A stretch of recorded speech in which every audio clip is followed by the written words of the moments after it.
Hi, friends. Hi, friends. We're back. It's episode 108 of the Brunch and Judge.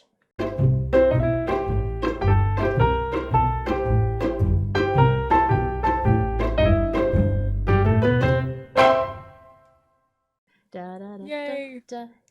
Happy St. Patrick's Day in real Happy time. St. Patrick's Day in real time. Hey, I'm wearing it's a green necklace, so no pinches. I still have lots of trauma from my childhood about that, but that's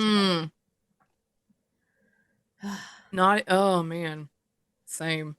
And we went to the donut restaurant. I don't know what you call that.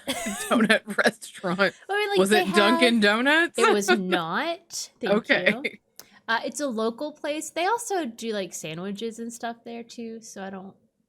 Oh. Okay. But it's called Whitney Donut. So the donut place. They also have very good coffee, by the way. Nutty Irish is my flavor of choice. But I get there and I'm like, oh fuck, I forgot. It's St. Patrick's Day. And I just have this feeling that strangers are going to come up and pinch me, which is never going to happen. Right. And it's still just this. Yes. It's that childhood thing coming out. And then I look and I realize. I'm so glad that it's happening on a Sunday and I'm just staying home. Yeah. Not going to be out in public. Just go away. But most of the people did not have on greens. So I was like, okay. I did. Don't worry, guys. Not only did I get my Nutty Irish coffee, but I also got a donut that had chocolate frosted and green sprinkles. Nice. So there are green sprinkles in my tummy right now. I'm safe. So you are covered. I'm covered. Nice. All right. Excellent.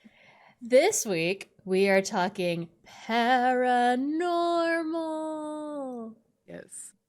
Which is super fun. So Claire goes first this week. Claire, what story have you brought us for paranormal?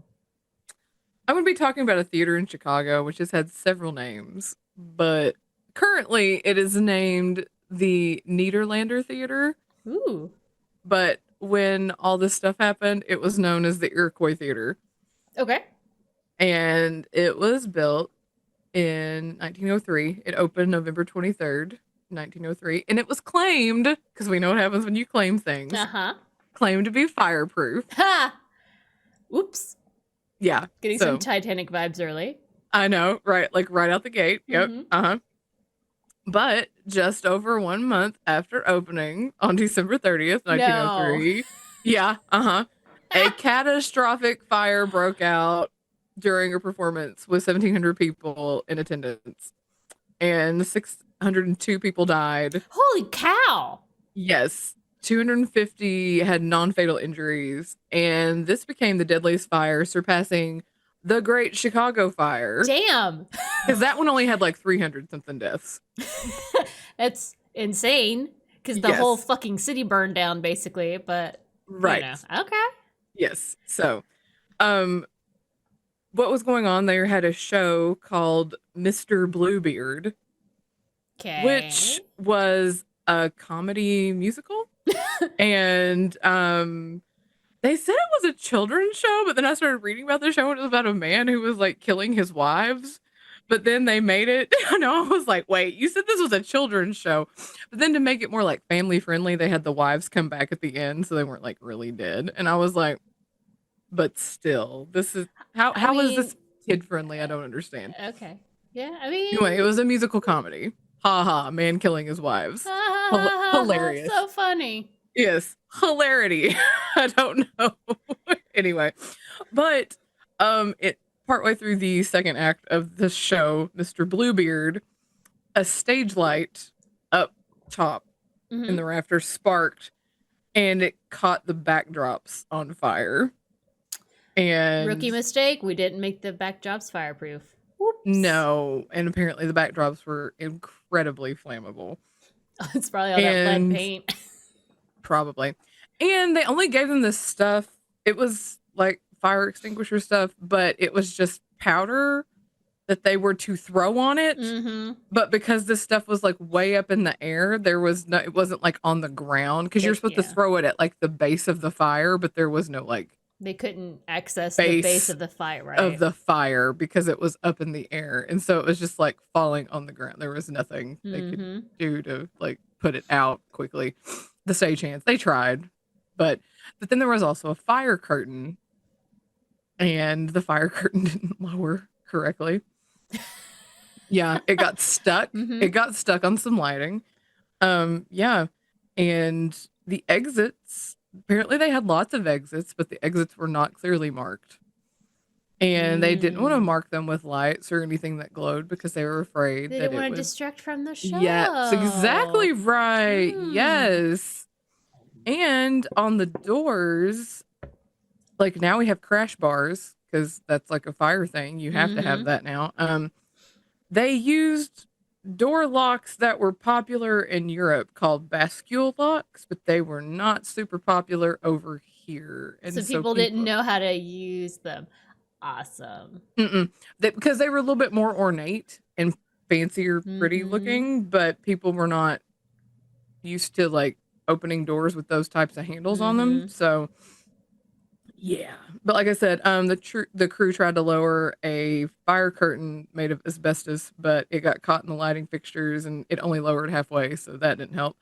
They had a skylight that could be opened in case of a fire to get the flames and smoke to travel up, but they couldn't get the skylight opened either. It was stuck. Oh my God. And then at one point... This is a comedy of errors here. I mean, outside of all these people died, but like... Yeah, and and at first it was like, they didn't really know what was going on because it was like up and people didn't realize, but then it was like once they realized what was going on, it was bad news bears.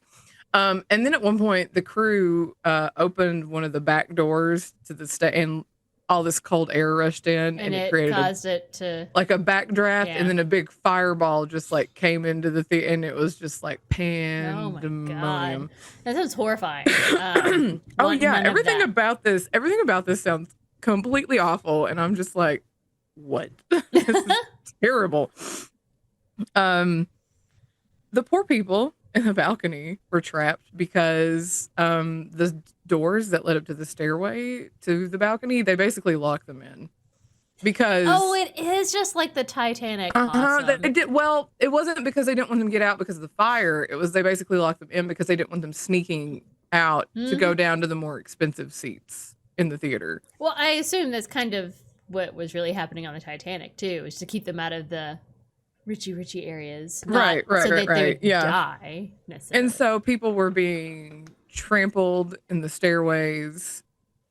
So it's like, I don't know how many people are actually killed by the fire versus per se the mob mentality thing, right, like being trampled and suffocated. And there's some other things that happen here.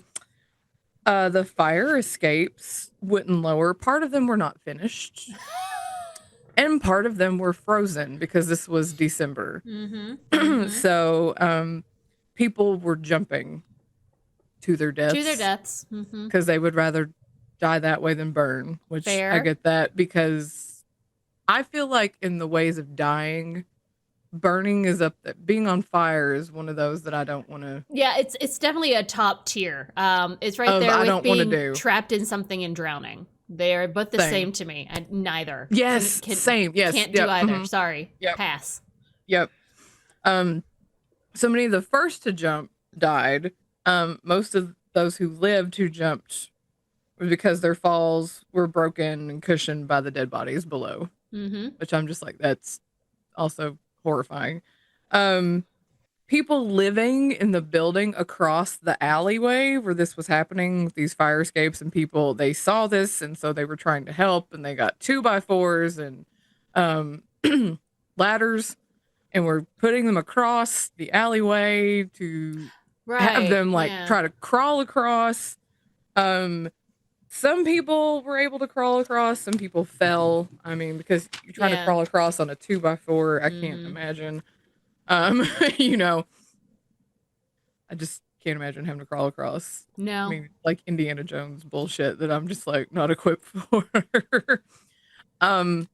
This fire only lasted around 30 minutes. Wow. Yeah. And what was bad is that They said almost the majority of the deceased were on the outside in the alley. Like some of these people were jumping and being Oh, right. outside. And the report said that their body piles were like 6 feet high. And those who did perish in the fire, anybody in the building, they were just drug outside and piled with the rest of these dead bodies in the alleyway. And despite having the moniker of absolutely fireproof, the theater had numerous deficiencies in their fire readiness that obviously contributed to this high death toll. Some of which the city officials knew about. Of And course. Didn't give a oh, shit about. no, they didn't. And hurry. I just forgot my sources because in one of these articles, Wikipedia, WindyCityGhost.com, NBCChicago.com, and Chicago.suntimes.com. Hmm. But in one of the articles, they talked about, also CBS News. Has CBS News on there too. City inspectors were given free tickets. And so they just kind of ignored. It's like, oh, we got a free ticket. So they just kind of ignored some of the things. I hope some of them were in the building when it happened. Right. So the resulting scandal led to a lot of changes in building safety codes and code reinforcement in the US. Some of the stuff that was noted before opening that just kind of, I guess, they didn't care about, is that there was wood trim on everything. Which wood obviously is not the best. Like you want to kind of like cover that flammable, up. Yeah. Yeah, you want to kind of cover. I mean, I get having some of it. Like you can't avoid it but you can kind of cover some of that shit up. Lack of exit notification. Obviously. No sprinklers, no alarms, no telephone, and no water connections. No telephone? Yeah, no telephone. So that was another thing, is there was no fire alarm and no telephone. So you couldn't notify anybody. Yeah. So it went on much longer than it really should have because people were trapped inside and they couldn't even get out to like notify anybody. So by the time people really knew something was wrong, it was way too far gone. Criminal and civil suits were filed, but no one was ever punished, and only one civil suit was settled for $29,750, and that only equaled out to $750 per person listed in the suit. Wow. I know. It's nuts. And I'm just like, there's nothing good about this. No. No. In 1926, they rebuilt and reopened it as the Oriental Theater, and obviously they refurbished and did a bunch of stuff, and it was renamed the Nederlander Theater in 2019 after some Broadway guy, James Nederlander. Sure. Which is what it's called now. And actually, Hamilton is playing there. Oh, currently. There you go. Hamilton is currently playing there. So obviously, because a lot of people died there. Super haunted. Yeah, in horrific ways. The smell of smoke backstage and inside the theater is not uncommon. Just like out of nowhere, you'll just be like, "Why do I smell smoke?" And it's like, Which let me tell you, that's gotta fuck with you. By the way, I mean, like every time I smell something that's like a little burny or smoke, I go like looking everywhere to make sure nothing is on fire.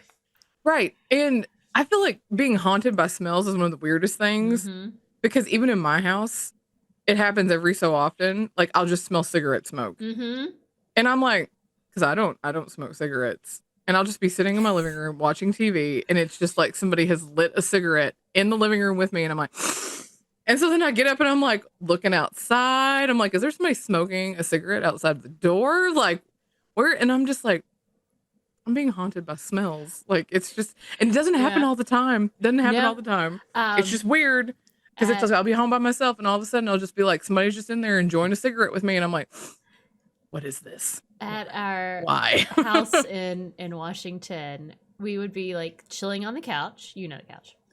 Yes. And like watching TV, just, whatever. And then like all of a sudden, we'll just get this like overpowering smell of like shit. It just smells like like someone took a nasty fart kind of a thing. And like we would accuse each other, like, did you fart? I'm like, no. And then be like, oh, you know, maybe the cat farted, but there's no cats nearby. And right. And like it made us a little bit crazy. And because we were like, oh, maybe it's our downstairs neighbors. But it was like, there's nothing below that living room. It's just storage space. It's like, I swear, and it's only that spot. Like, it's like, I think it's just I think it's haunted. I think like he's like, you think ghosts are coming and taking massive farts right here? I'm like, yeah, probably right in our faces because they're bored as fuck. So like, yeah, I think that is what's happening. It was so bizarre. Or it's like the TV show Ghosts, where you like one of them you walk through and it's like a nasty smell or something, and it's like, ew, gross. And it's like one of them is there. It's like. Anyway, yeah, you can be haunted by smells, and smoke is one of them at this place apparently. Blech. So the alley outside of this theater has been dubbed the Alley of Death or just Death Alley. And there are apparitions that people, and there are apparitions that people see in the alley, and people who've gone on these ghost tours, they've take them to this alley because I mean, obviously, a lot of people were dead in this alley for a long time, and people have gotten lots of photos with orbs in this alley, you know, because there were a lot of people who died there. People who have walked down this alley said they have felt hands on them, like people touching them, even though there's not been anybody around them. I don't like that. Disembodied voices, which is our favorite. Yeah. People have said that they have seen like apparitions above, like looking like they're jumping, like plunging to their deaths, and they disappear before they hit the ground. A stage manager at the theater said he was in the alley to take a smoke, and he lit a cigarette, and after he lit it and took a drag, he heard this voice say, "Smoke will kill you." And then when he looked up, he said he saw a woman dressed in period clothing from like the early 1900s, like the dress and the kind of like hoop looking skirt thing, gloves and a hat, and she turned and walked off and disappeared, like just down the alley. And I'm just like, no, thank you. Nope. Never smoking again after that, by the way. I know, right? Like, I'm done. And I'm not smoking anymore. That was a lot. Right.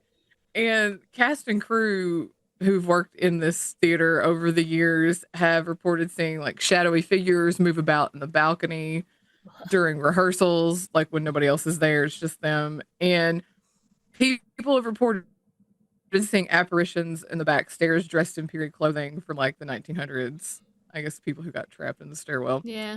And Anna Gasteyer from SNL played Elphaba at this theater in 2005 and 2006. And she said that during Defying Gravity at the end of Act 1, you know, when because she was Elphaba, so she's up on that broom, like flying. She's flying.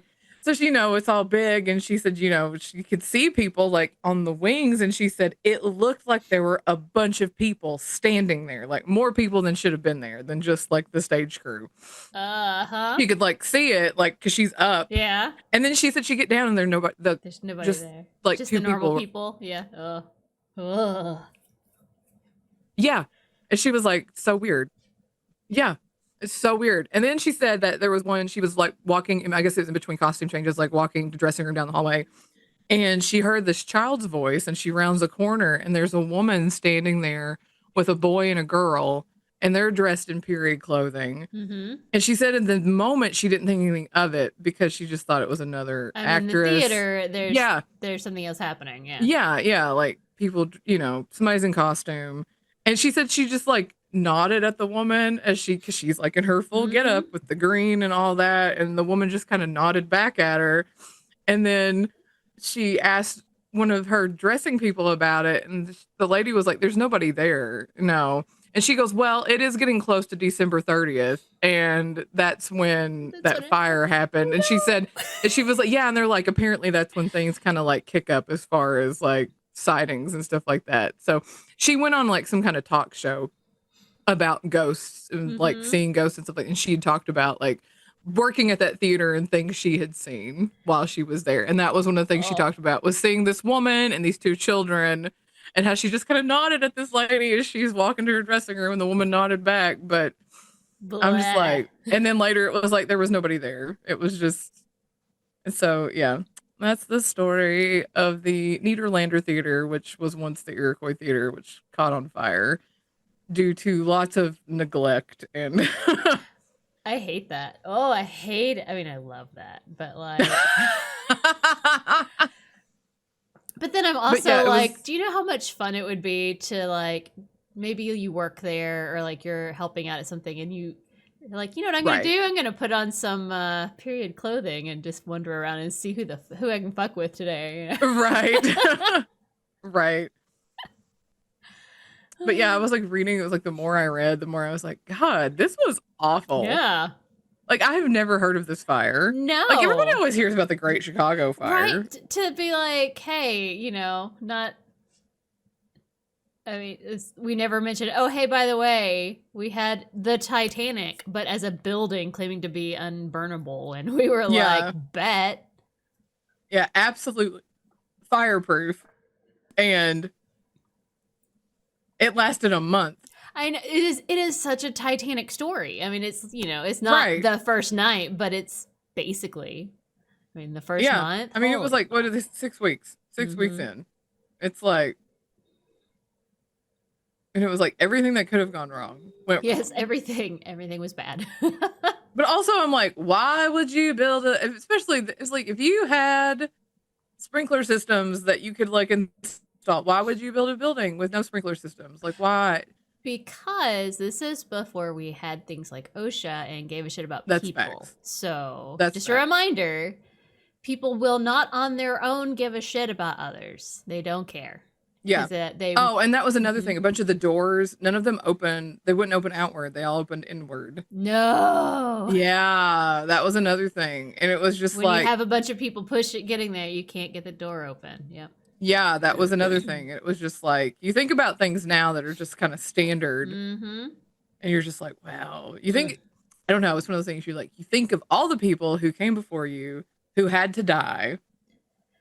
Mm-hmm. And had to have horrible things, who had to lose limbs or whatever, brain damage, all these things. For the safety the safety precautions that you have in place today. Mm-hmm. Think, what had to happen for this to happen? I mean, to some degree, it's like, I saw this earlier this week in some random social thing I was reading, but it was, you know, if you have ever gotten a suppository, it says in the directions to remove the wrapping before you use it, and that's there because someone did it. Enough people were not capable of just making that leap to just do that in general. They had to include it. So I'm like, how many people does it take before we're like, hey, doors have to open outward? Right. So. Right. Well, that was excellent, Claire. Thank you. You're welcome. I hated it and I loved it, which is exactly what I want in my paranormal stories. Right. All right. So this week, in honor of St. Patrick's Day. Yay. Which I love and hate. I'm complicated. Like, I love all things Irish, and I'm like, woo, Ireland. But like, St. Patrick's Day is really supposed to be about how he came and brought Christianity to the pagans, and I don't like that. No. I don't dig that, but whatever. Who was the one who drove the rats away? The rats. Wasn't there something? Snakes. Snakes, that was it. And it's St. Patrick. Okay, so he was the one. Okay, yeah, snakes. In theory. I mean, there just were never snakes. I don't know, whatever. There were never snakes. Okay. But it was about how he... Okay. You're just like, I'm not about the Christianity aspect of this. No, well, because, like, it takes away all the fun things. Like, the cool Celtic cross that you see in Ireland is really just him taking the cross and putting the pagan sun on it so that people would, you know, accept it. And the shamrock exists in order to support the concept of the Trinity, and I hate that. So, Ew. So I'm like, ugh. But whatever. You're like, no. Mm-mm. But that's okay. We're still going to have some Irish stew and soda bread for dinner tonight. That's my plan for today. Yay. Yay me. But so in honor of all that, I bring to you a special paranormal story. I was getting him confused with the Pied Piper of Hamlet. Ooh. That's what when I said rats. When I said rats, that's what happened. I was like, "What? There was something with rats," and I was like, "That's what it was." He took the Pied rats, Piper. but then he took the children, right? Children, yeah. Which he got rid of the rats, but then they made him mad, so then he took the kids. Which I'm like, is that bad?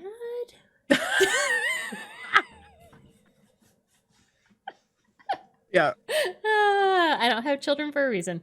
Okay. Anyway, so I am bringing to you the paranormal happenings of Leap Castle. Like L-E-A-P? L-E-A-P, leap. Like I leap. Like leap year? As in 10 Lords of Leapin'. Gotcha. Okay. So Leap Castle is one of the longest continually inhabited castles in Ireland. And is located. Oh, BTW looked up nothing on how to pronounce. Meant to, didn't do it. Looked up nothing. Thought about it, decided to pass. Pass. So, it is located in Coolderry in County Offaly, which Offaly? is Offally. Offaly? Okay. Offaly? Okay. I don't know. I told you again, guys. Know. I didn't look it up. Yeah, right. Gotcha. Just north of the town of Roscrea. Roscrea? R-O-S-C-R-E-A?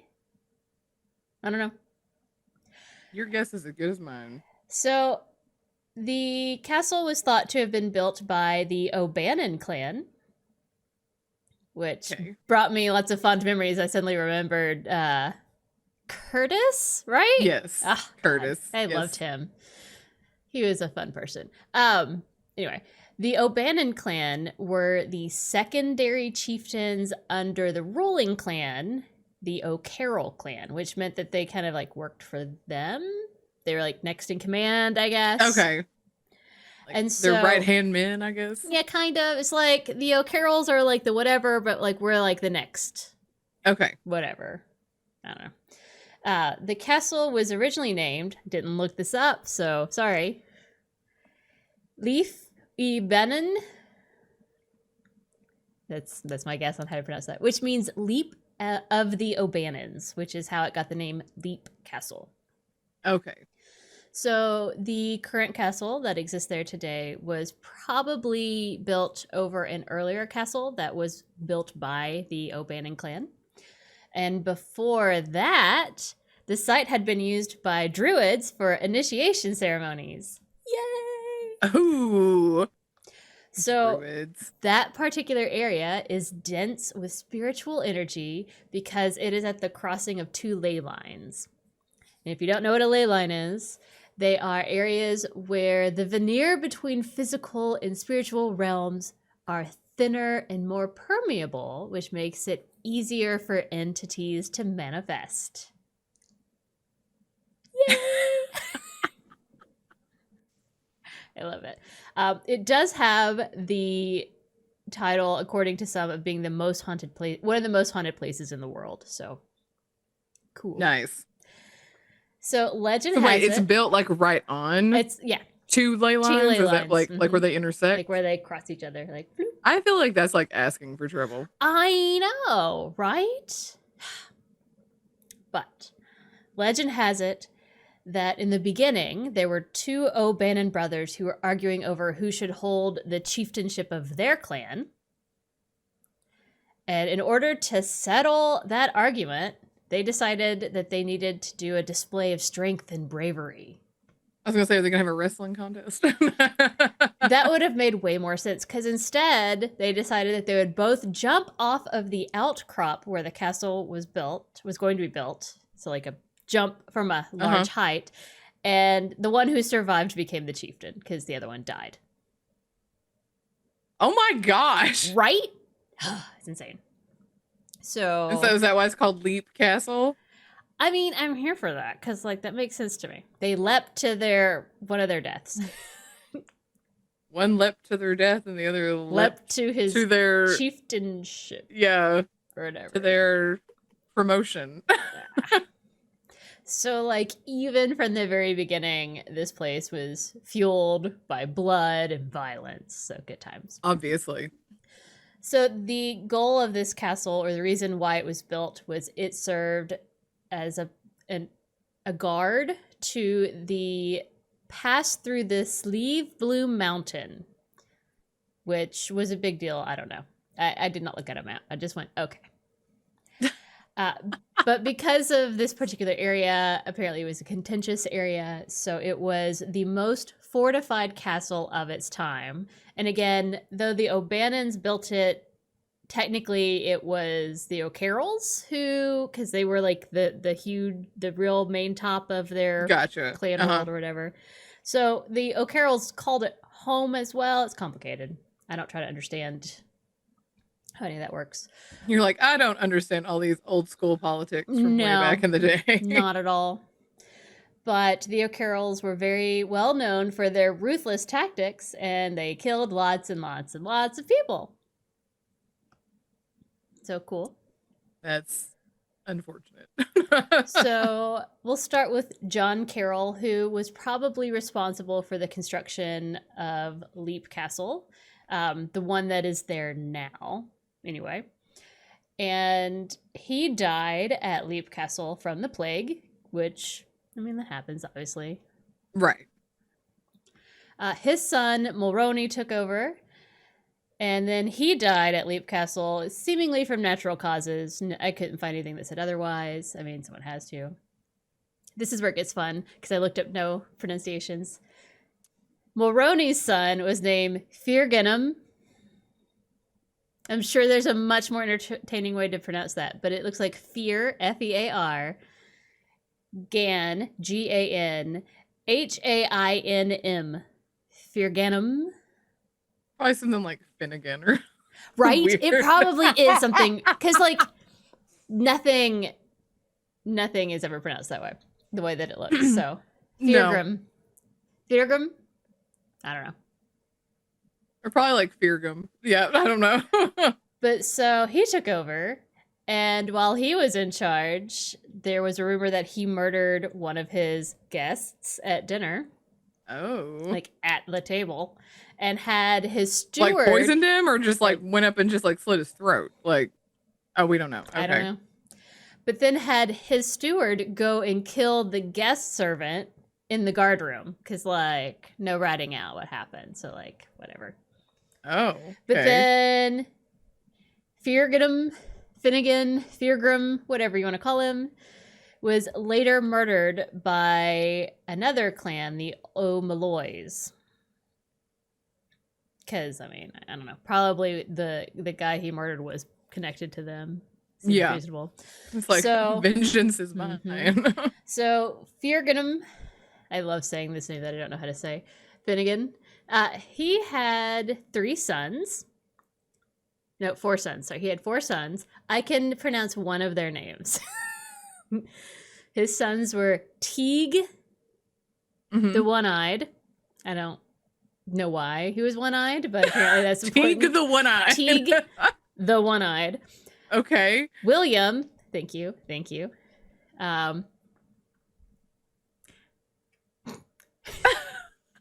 Your face.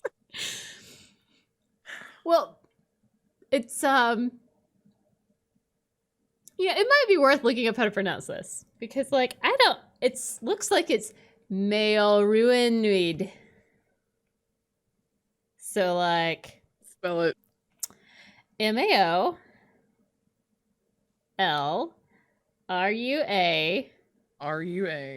N UIDH. UIDH. Okay, let's see here. Oh, how do we pronounce it in Irish? Give me. Omelronoi. How do you even? Omelronoi. Mirronid. Don't even know. But also, there's another one. Let's figure out how to pronounce it. It is spelled UAI. Oh, that's not even a good start. THNE. It's at least shorter.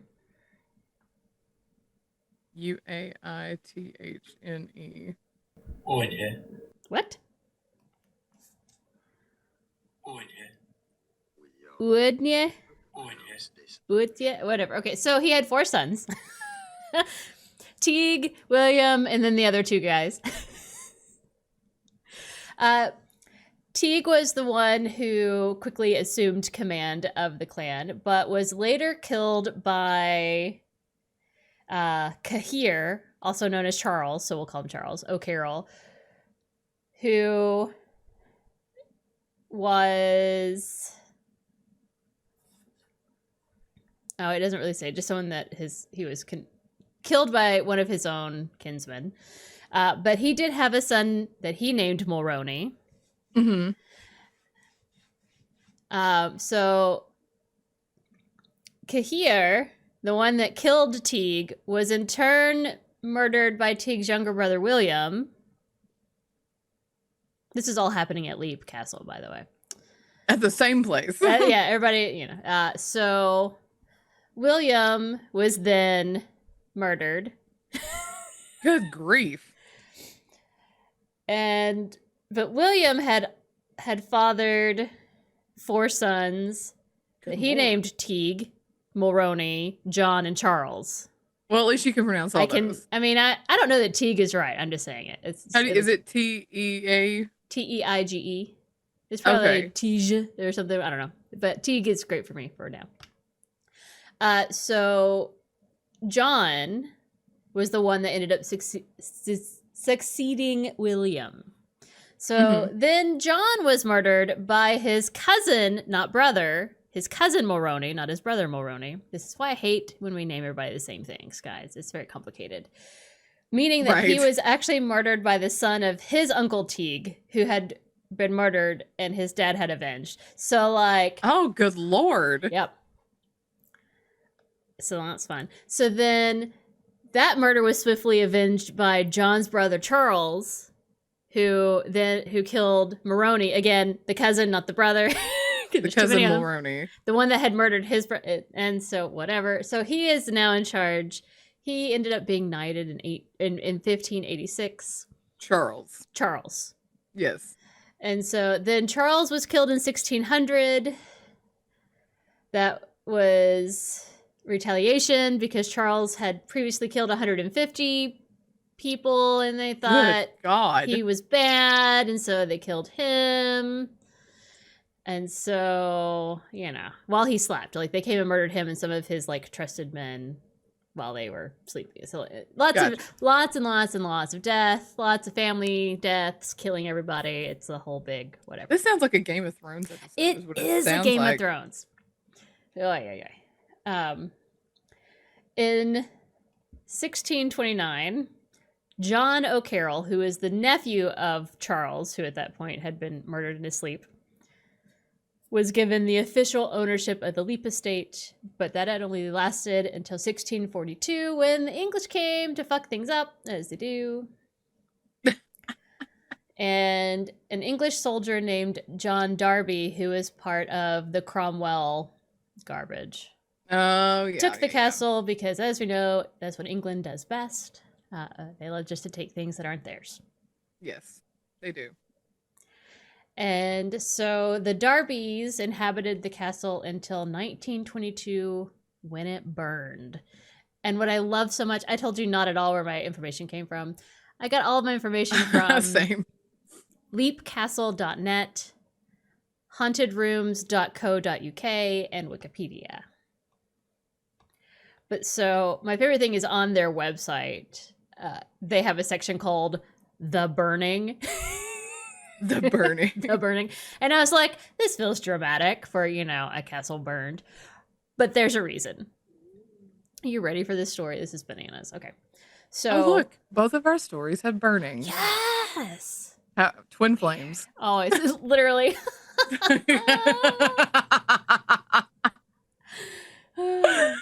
Oh, I just now realized that. I was like, wait, both of our places caught on fire. So on Sunday morning, July 30th of 1922, a party of 11 raiders set fire to the castle. and it completely destroyed the north wing and its contents. So you're like, the fuck, what? It's Like Raiders- 1922. What are raiders? What is this? Like Raiders of the Lost Ark? Is that what we're talking about? So at the time, Richard Dawkins was the caretaker. Mm-hmm. His wife and baby and him were the only ones that were in the castle that night. Yeah. And at 2:20 in the morning, there's a knock at the door. So he like pokes his head out a window to be like, yes. Like, You're not? excuse me? Yeah. And he saw a group of men and they said they wanted a place to sleep for the night. It's kind of, middle-ish of nowhere, I suppose. And so when he gets to the door and opens it, they have guns out and they hold him at gunpoint.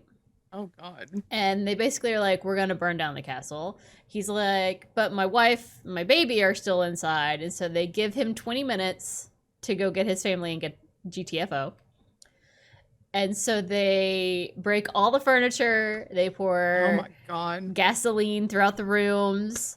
And they set it on fire. And they all just kind of stand out there and watch. They're holding, the family at gunpoint. I mean, like, they're just to keep them from doing anything. They're not. Right. And that was insane. But so, like, it destroyed basically half of the castle. And anything that wasn't really destroyed in that fire was later stolen by people who came to, like, check out the destruction. They'd be like, oh, hey, here's a nice chair that didn't burn. I'll just take this home. Oh, my God.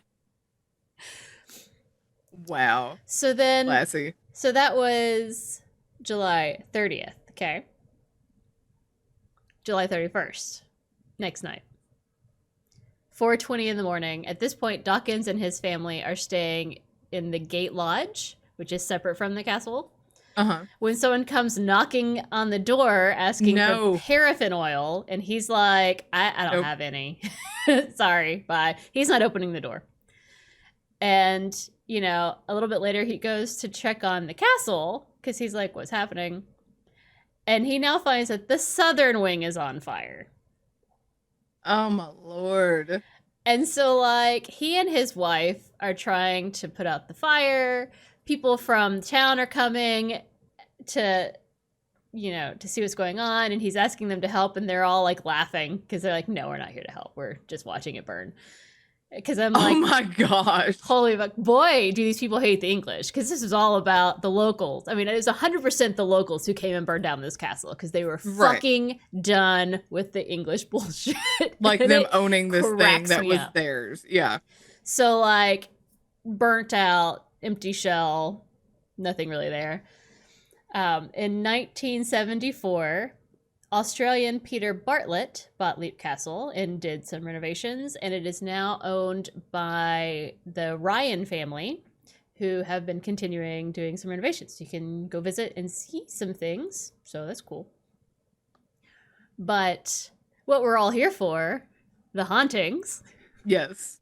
That's just a nice little obviously hundreds quick history of people of, died like, there. everybody dies. Lots of people died. There's a lot of hate and animosity there. Right, yes. So, like, So, as I said, it's known as one of the world's most haunted locations. The O'Carrolls, who murdered people there and were murdered there quite a lot, really, apparently still roam the halls, as well as some of their victims, so that's got to be a little rough. You got Just both saying. of them there. Got them both walking down the same hallways for all that's not eternity. cool. Yeah, that's not cool. Mildred Darby, who was wife to the last Darby owner of the castle, often claimed to hear noises like furniture being moved at various times, most often at night. And when she would have guests come stay over, they would often ask why the servants were like moving things around at such unusual hours and in rooms so close to the guest rooms because it's very disturbing. And she's like, that's not the servants, but okay. It's like, nope, we don't have servants. It's fine. She also complained a lot about the front doorbell being rung, but no one being there. And I'm like, could be ghosts. Could be the townspeople, because they obviously fucking hated you. Right. They're going to come right. burn it down soon. But on top of that, Mildred, of course, was into the occult. Oh, And so she liked to hold seances there and would practice automatic writing. So I'm sure that helped a lot. oh yes. And the fact that they were on 2 ley lines, I mean, gosh, if you're like, no wonder.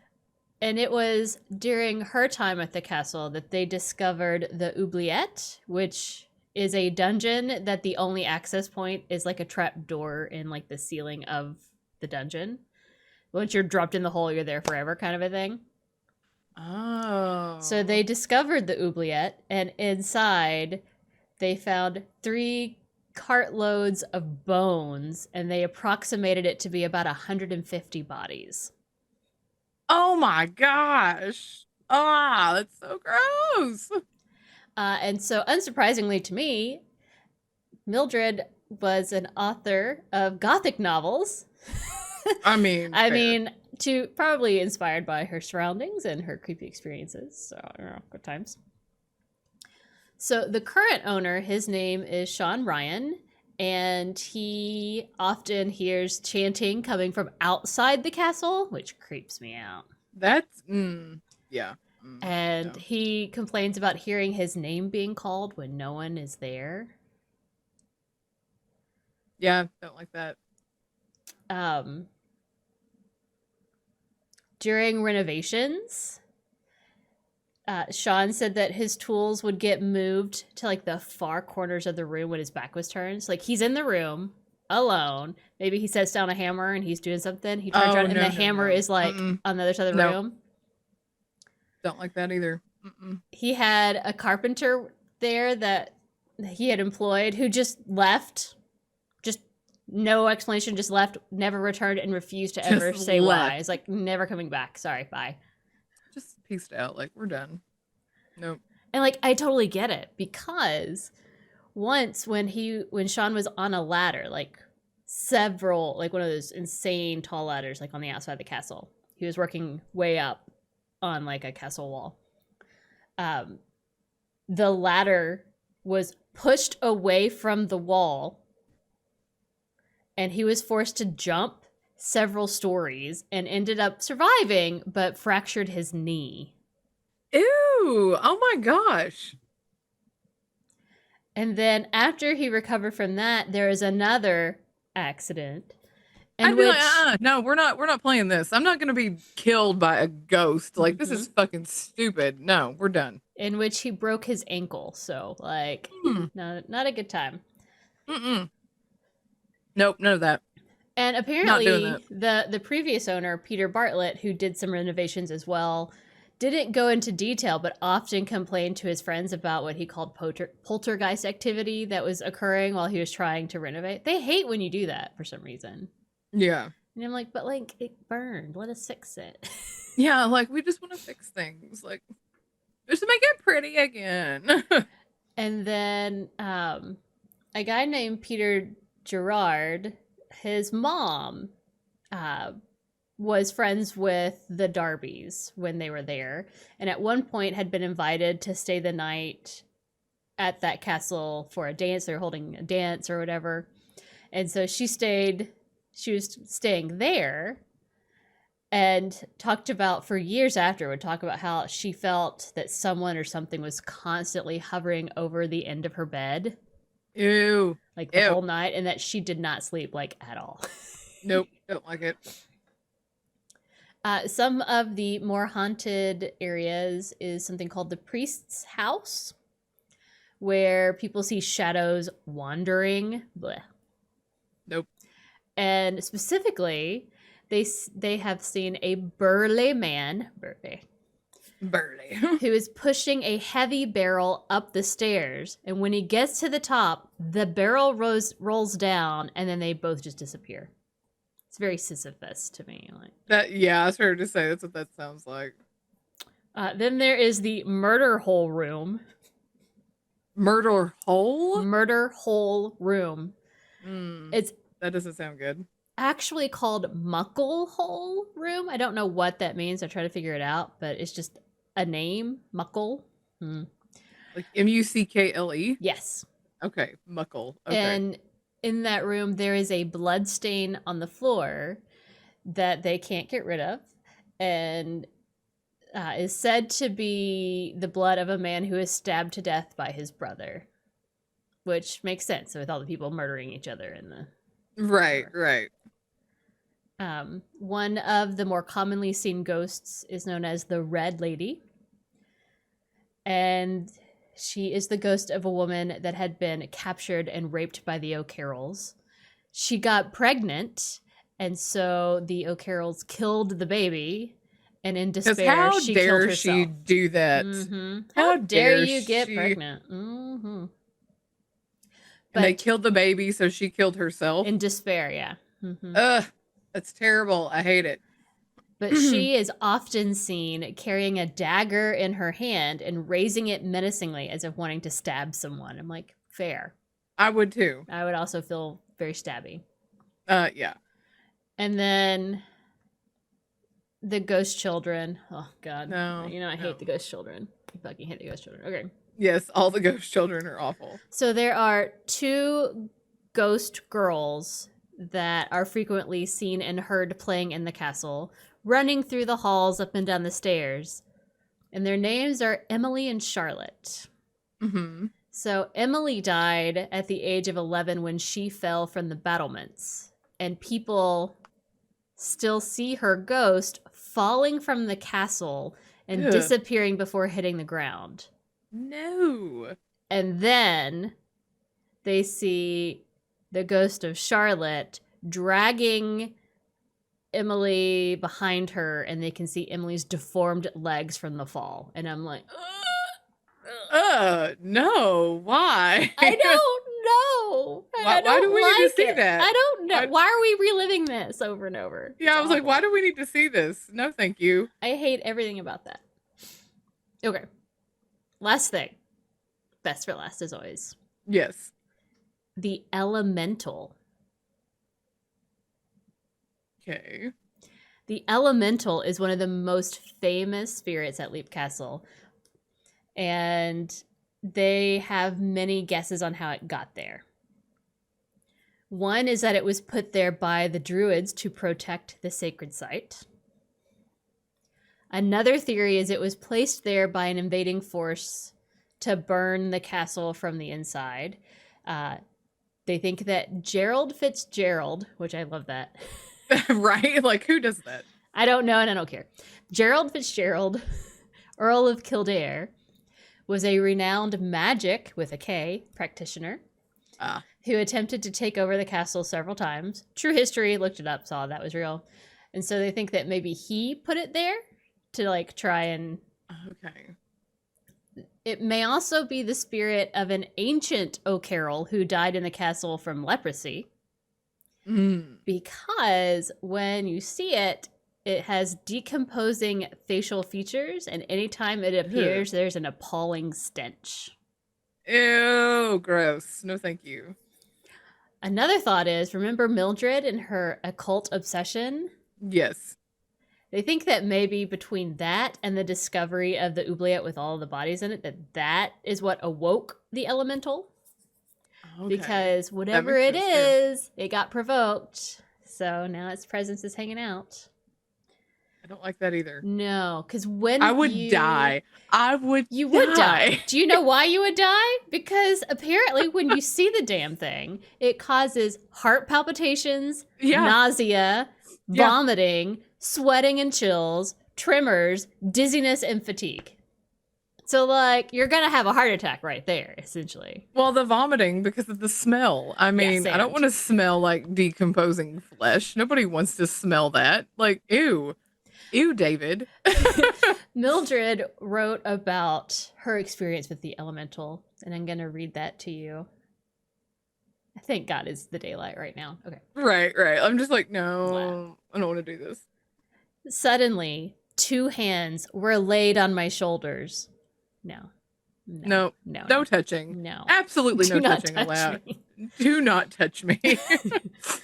I turned round sharply and saw, as clearly as I see you now, a gray thing standing a couple of feet from me with its bent arms raised as if it were cursing me. I cannot describe in words how utterly awful the thing was. its very indefinableness rendering the horrible shadow more gruesome. Human in shape, a little shorter than I am. I could just make out the shape of big black holes like great eyes and sharp features. But the whole figure, head, face, hands, and all was gray. Unclean bluish gray. Something of the color and appearance of common cotton wool, but oh so sinister, repulsive, and devilish. My friends who are clever about occult things say it is what they call an elemental. So it's described as being the size of a sheep, but that it's thin and gaunt and shadowy. Mhm. The face is humanesque, your favorite, Yes. with large holes of blackness for eyes, loose, slobbery lips, Bleh. a thick, saliva-dripping jaw, sloping back into its neck. Ew. It has no nose. It's very Voldemort, with like the spreading cancer, cavities. Ugh. Blah. Gray. The whole thing is gray, like a sickly shade of gray.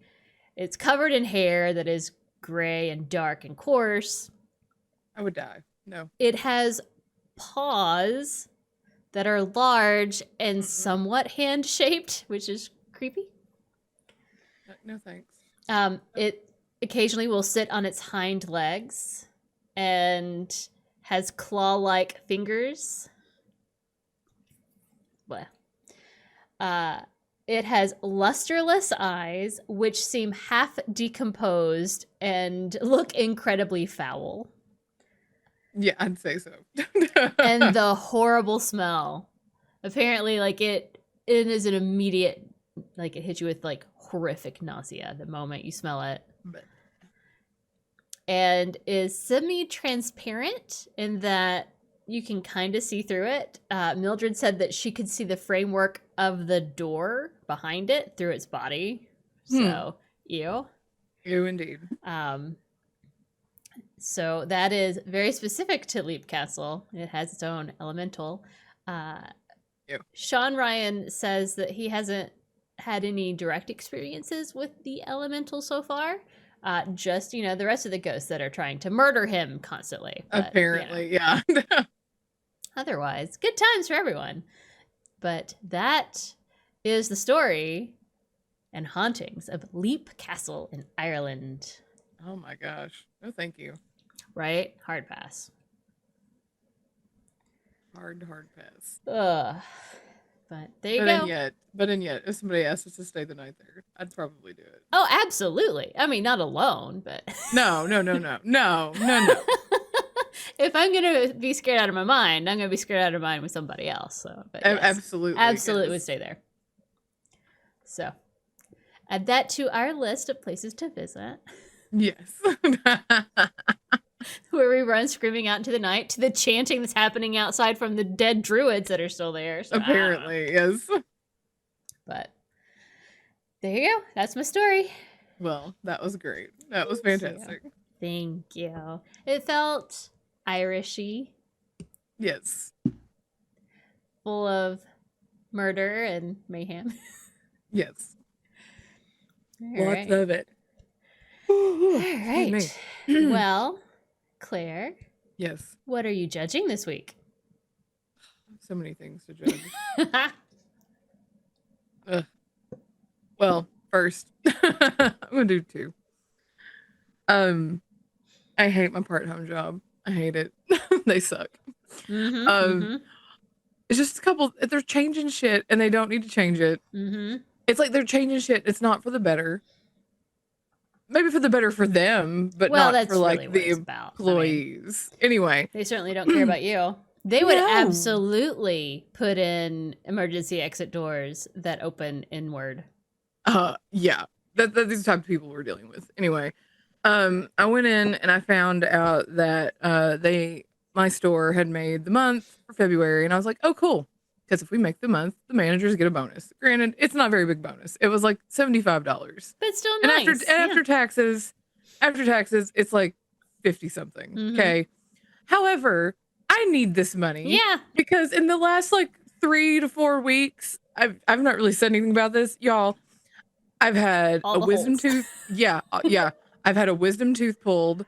From said wisdom tooth getting pulled, I had an infection where they injected me with the Novocaine. Mm-hmm. So I had to get that lanced and get on antibiotics. And then after that, I had a root canal and had to get on more antibiotics. And then just last week, I have a giant hole cut in my back to get rid of some pre-cancer skin stuff, whatever. Oh, I didn't tell you this. When I went in to get it cut, he basically told me, he goes, this is basically, how did he word it? I'm trying to think of how he worded it without something to the effect of, this is as close to as cancer as you can get without it being cancer. Oh, And I'm like, God. thank you. Thanks for putting that in my Thanks. mind. Right. This is close to Thanks. skin cancer as you can get without it being skin cancer. Cool. Get it off of me, Yeah. please. Mhm. Cut that shit out. Thank you. So now I have this giant thing in my back with stitches. Mhm. Hooray. So, yeah. I mean, granted, it's $50, but I kind of needed that $50. Yeah. But then a fellow manager goes, "Oh, but we don't get the bonus because we went over in hours." Apparently, it's a new thing from the company. If that particular store goes over in hours, then you don't get the bonus. And I'm like, and here's the catch. They keep giving the stores less and less hours Mm-hmm. to get more and more stuff done, which is bullshit. Mm-hmm. Bullshit. It's such bush. I hate it. And I'm just like, corporate America can just sit on it and rotate. I just hate it. Absolutely. Fuck them. I mean, Because they are seeing, this is what makes me insane, is that corporate America is seeing record profits and all they're doing is fucking Right. us over more and more. right. Yeah. Like, it is bullshit. I mean, they're raising the prices every time they come in Mhm. with, they're raising the prices of the merchandise by like $10, $15. I mean, when we get these price markups Mhm. and then we get like a quarter raise and it's Yeah. like, ooh, I'll try not to spend that all in one spot. Thanks, assholes. Mhm. You know, it's like, and they're like, oh, well, you're not making as much because like the area you live in, the people in Louisville at the same store in Louisville, they're making more because of the area. And it's like, that's not fucking true because there are other retail establishments in this area that are hiring managers at like $5 to $6 more an hour than what y'all are fucking paying me. So I'm saying that's jump not ship. it. Jump ship. I mean, they're I'm not. about to. You I'm really about should, to. because you have the experience at this point. Anyone about would be to. thrilled to hire you because it's like you already know what the fuck you're doing. So, like, I'm awesome. about to because it's. And then I find out yesterday. Now get this. This is also why I hate this company and why I just like want to fucking stab whoever's in charge. Found out that we, as employees, are no longer allowed to use our own gift cards. So if somebody, like say April, purchased me a gift card for Christmas And to I go, almost did for your birthday, by the way. And then I was like, no. well, this just happened. Apparently, this just came down. So from this point on, cannot use gift cards that people purchase for us. Annoying. But they've changed it to where, like, if I wanted to purchase like, say, if I wanted to purchase a gift card for April, I would get 30% off on that gift card. That's never happened before. Like, we just pay for gift cards and we give them to people. But now I get 30% off when I purchase the gift card.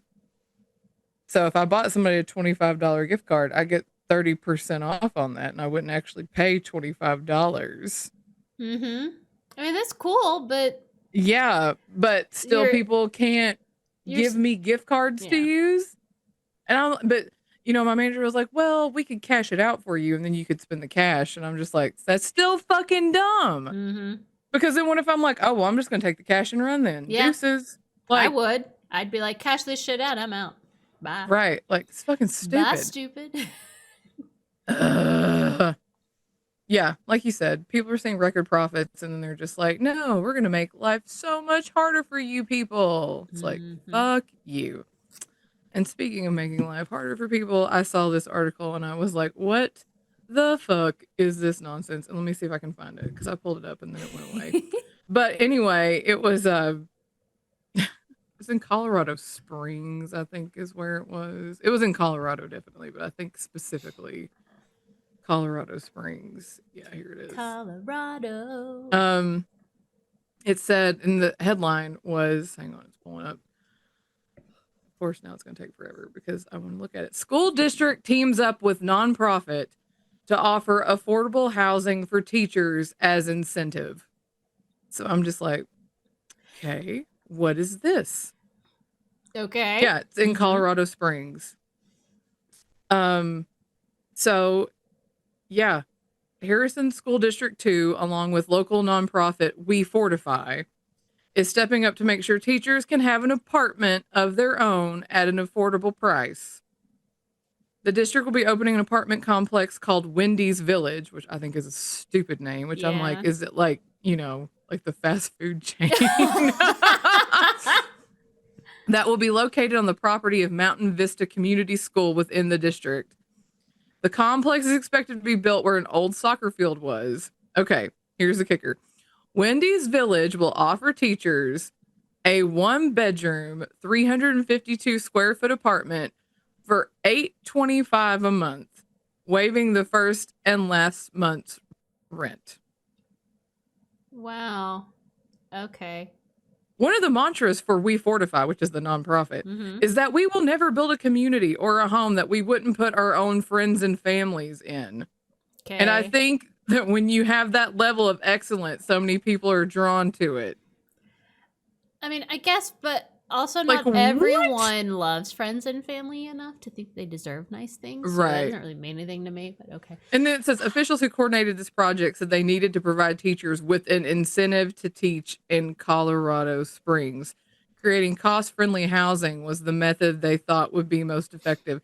How about you just fucking pay your teachers enough to live in Colorado Springs and just buy their own fucking house? Yeah. Like, what if you just did that? what a novel idea. I mean, know, it's besides crazy giving to them think like that, a bedroom to live in. Yeah, Because I'm like, 352 square feet is that's like a not tiny nothing, house. That is nothing. And that you're completely ignoring people who maybe are married or who might have a kid or, Right. you know, ick. Yeah. I mean, Spencer and I are together and we can't live in a 1-bedroom. We would kill each other, I think. Right. I mean, it's basically going to be, it would have to be like a studio apartment. It couldn't be anything. Mm-hmm. I mean, It'd be maybe very the bed. tiny 1-bedroom. Yeah.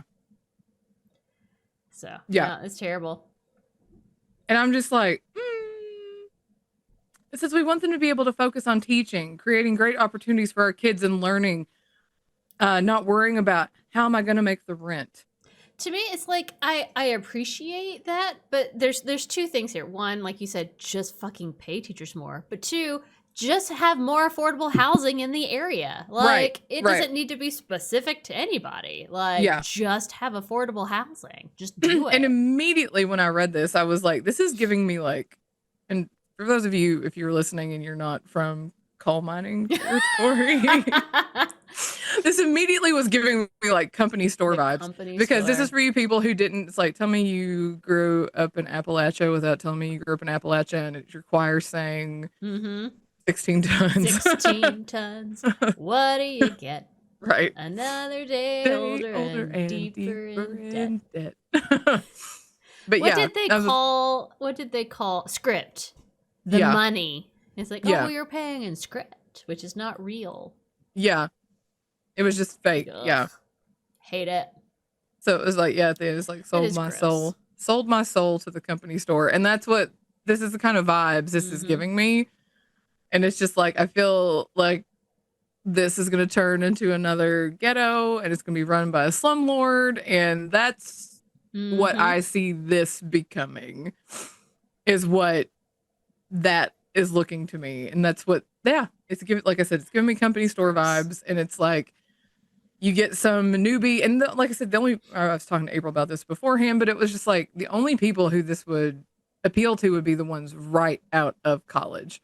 Because there's nobody with a family like could live in that space. Anybody who had any, or like somebody who was married, maybe, you're just married. Even like April said, you would have no space to like get away from. You need some separate space, generally, Yeah. I mean, so maybe a couple who just got married, but nobody else. Like, it's like, what, What are you Well, and can trying you to imagine? do Okay, here? because like, so essentially, you've created a place for. Let's be honest. Most teachers tend to be female. Not that there aren't several male teachers, there are, Right. but like it tends to be a more female-dominated field. So you're now creating basically a young single women's complex, and I'm like, that sounds cool, except that's where all the creepy people are gonna go. They are gonna go Right. hang out Right. at the So I don't know. I don't love it. I hate it. Again, pay teachers more, and also just make affordable housing for everyone. Like everyone deserves affordable housing. Everybody deserves that opportunity. Thanks. I know. It's just so Gross. ridiculous. Gross. It's just like, just pay people what they're worth. Like, I know people think that retail workers aren't worth anything, but it's like, I gotta put up with your snarky asses, and it's like, well, and like from the pandemic, what we learned is that actually there's the most important people. Because apparently capitalism cannot function if we do not have retail employees doing their jobs. So yeah, pay them. Anyway. And yet we're still not going to. Absolutely not. Because we're going to find ways to not pay them by saying, oh, you went over your hours. We're not going to give you a bonus, even though your store made the money. Negligible, by the way, in their profit margins to give. Right. What? How many managers do you have in your store? 5. So, like, seriously. Assholes. Right. Wow. Okay. That was great, Claire. That was great. Yeah, those are my judgments. Those are great. That and the fact I had all these medical procedures done in the last 4 weeks, and I'm over it. Yes. I'm over doctors. I'm over being stuck with needles. I'm over being numbed. I understand. And being cut and poked and prodded and sliced into. I'm just over it. So, and then apparently I'm supposed to have some cavities filled soon. So it's not over. And it's just, 2024 is not the best year for me. Okay. There's still time. It has time to do better. I hope so. Because I don't like it so far. It's not impressing me. Okay. It's not your top 10? No. That's a Shania Twain song that don't impress me much. That's where I'm at right now. Yeah. Anyway, so what are you judging? So I guess you guys have noticed I've been in like a social media like judge world. I don't know why. Like I've just really gotten into it lately. I can't truly explain to you why. Don't care. It just is. So of course I'm going to just remind everyone, still fucking over the Republican Party. Need them all to just disappear. Fuck them all. Same. Fuck them all. Fuck all of the House for passing the TikTok ban. That makes me beyond angry in a way. Because I'm like, Facebook does the same shit. And also, it's not owned by China. Okay, guys, it's not. It's just not. So it's just because it's Chinese. That's the only reason. But like they're being racist is what it is. Well, but like I was reading a breakdown of like percentages of like it is an internationally owned company at this point because so many investors have percentages. Like it's not it doesn't matter. Anyway, so all of that, like fucking hate it all. It's all garbage. What I'm here to judge is the very entertaining, it's been going on for a while, Kate Middleton conspiracy. Oh my gosh. Yes. Like, yes. Yes. Preface. I give zero shits about the royal family. Don't give a shit.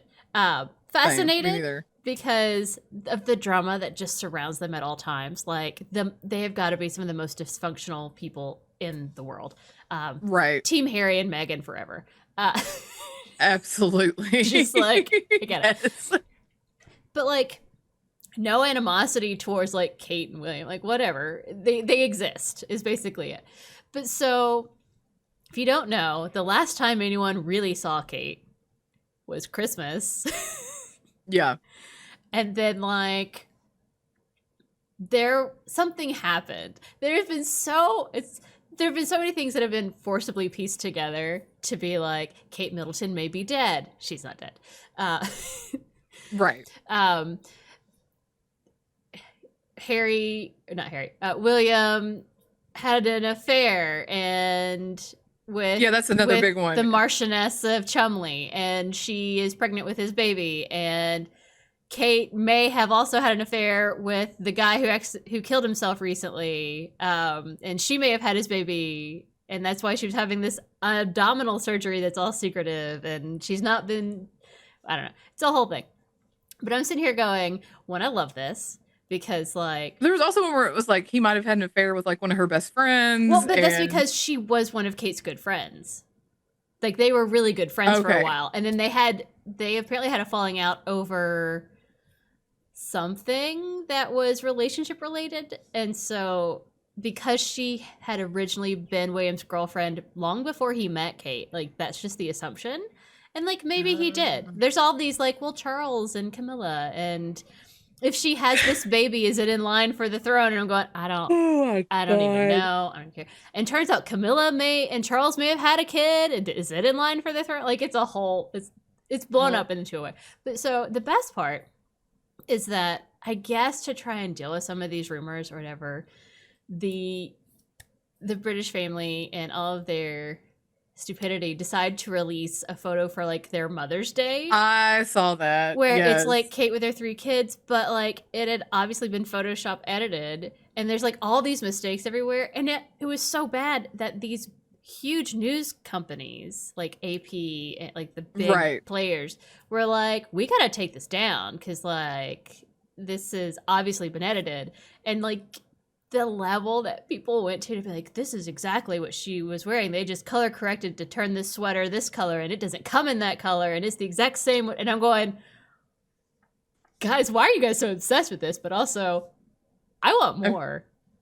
April's like, I'm just gonna sit here and eat my popcorn and drink my tea and read all these comments. Well, so this last week, there was like one paparazzi picture. This is their big move that they do frequently when there's issues, with Kate in the car with her mother to show that Kate is not dead. But like you can't see much of Kate. You can just see that her face, her sunglasses, whatever.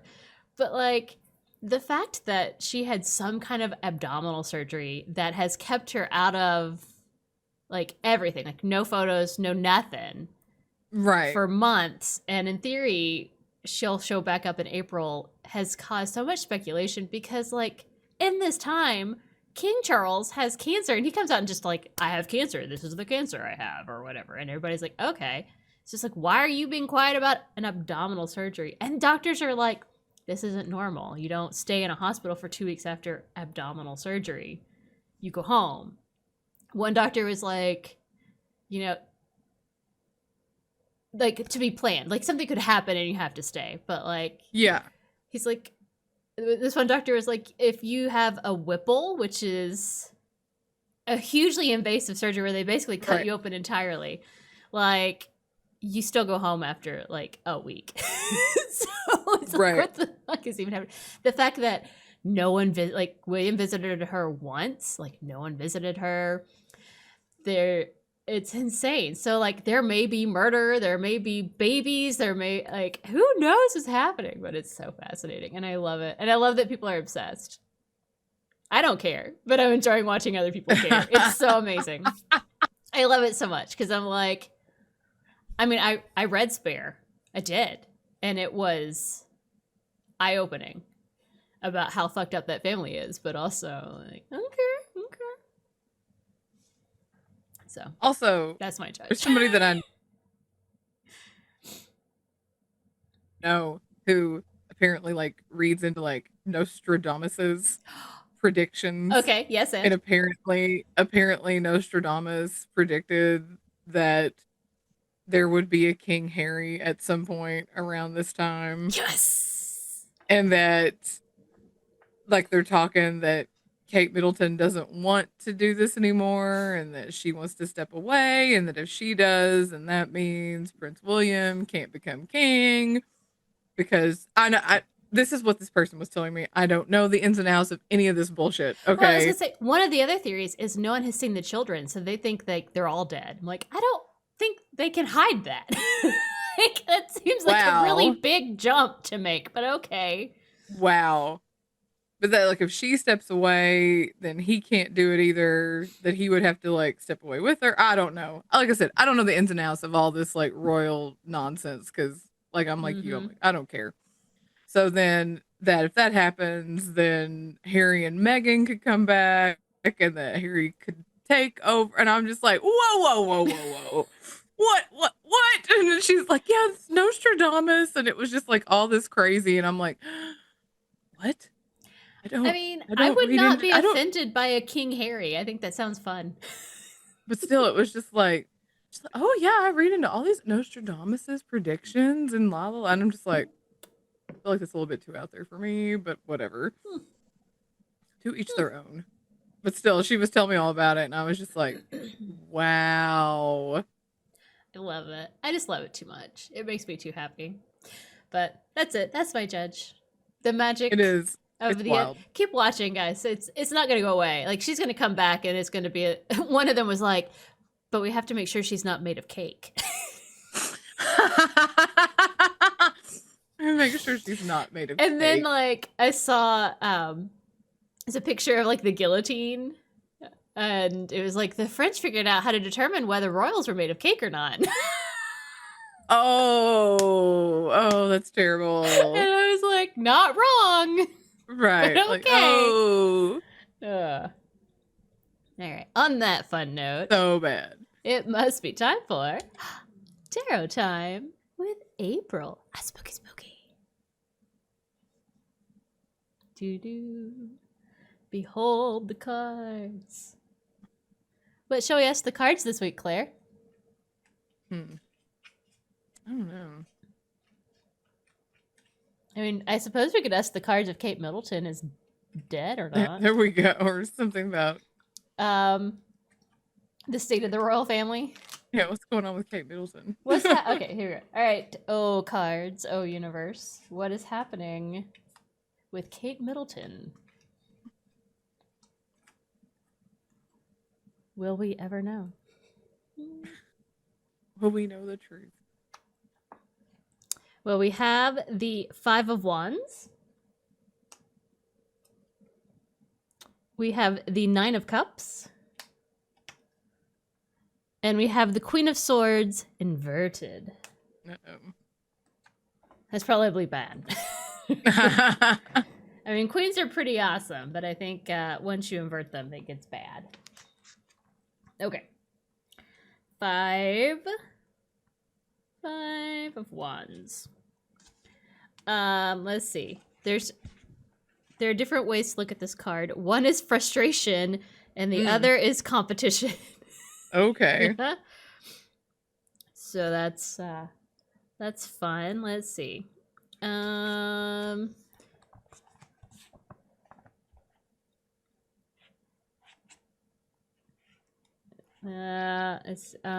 if you look at it as frustration, you're completely surrounded by obstacles with nowhere to turn. No one is interested in helping. It's difficult to see if they're on the same team or if they're fighting each other. No one wants to talk. That's fair. No one wants to talk. No one wants to tell us anything that's happening. No. Just tell us. They don't. Damn it. Okay. If it's the spirit of competition, then it's, let's see. It's a struggle that he's gone into voluntarily or in which he suddenly found himself. And in this situation, you've got to decide whether it benefits you more to continue fighting upstream or to relax and go with the crowd. Interesting. You didn't turn on your moon lamp. It's not charged. Okay. I forgot to charge it. Okay, sorry. So it's just fruity. Okay, sorry. It's okay. It's okay. I was like, oh, you didn't turn it on. Let's see if I can...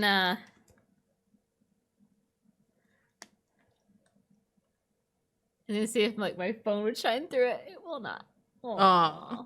They'd be like, shine through. Oh well, I tried.